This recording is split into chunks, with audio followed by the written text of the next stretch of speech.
Parfois on nous demande pourquoi il n'y a pas de semaine du rein ou du cœur, la semaine du cerveau, il y a toujours des sujets extrêmement différents et divers.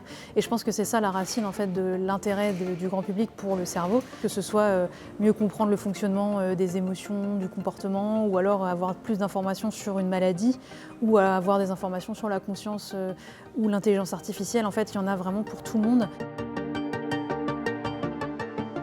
Ce serait du microscopique, c'est-à-dire on peut s'intéresser à ce qui se passe dans la cellule, l'ADN, les neurones, les réseaux, et puis de l'extérieur, le comportement.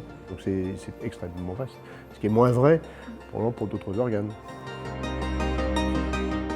Il y a des avancées majeures concernant la compréhension des circuits avec un outil qu'on utilise de par le monde, mais en particulier à Rennes, on a la chance d'avoir une équipe qui est très au point dans cette méthode qui s'appelle l'EEG de haute résolution. Et donc, il permet d'étudier comment les zones du cerveau dialoguent et à la milliseconde près. En même temps, il y a l'intelligence artificielle.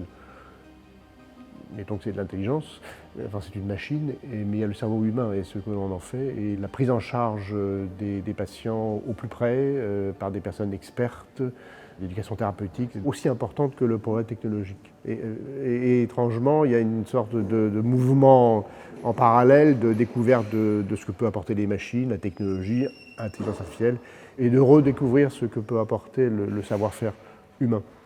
Et les deux vont ensemble, c'est indissociable. Ça, c'est une bonne chose. Enfin, faut en prendre conscience, mais c'est une excellente chose.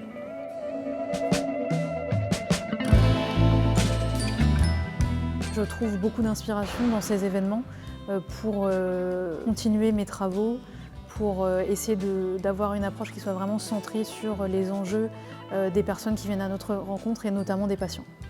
Et ça, c'est une notion importante, c'est que ce qu'on a estimé vrai et certain à une époque a été ensuite démonté à l'époque suivante.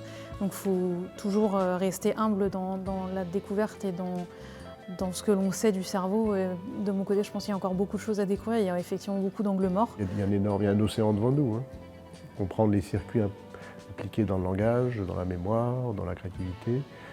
Qu'est-ce qui se passe en pathologie? Qu'est-ce qui se passe dans l'autisme? Comment les circuits, pourquoi ils dysfonctionnent? Pourquoi ils se sont mal mis en place? Comment on pourrait faire pour les remettre en place correctement? Ou dans la schizophrénie? Dans le dégénératif, comment le cerveau fait pour s'adapter quand on perd des neurones? Est-ce qu'on pourrait l'aider à s'adapter mieux? C'est un océan devant nous. Quand j'étais jeune étudiant à la Salpêtrière, on ne connaissait pas grand-chose, on n'avait pas beaucoup évolué par rapport à Charcot.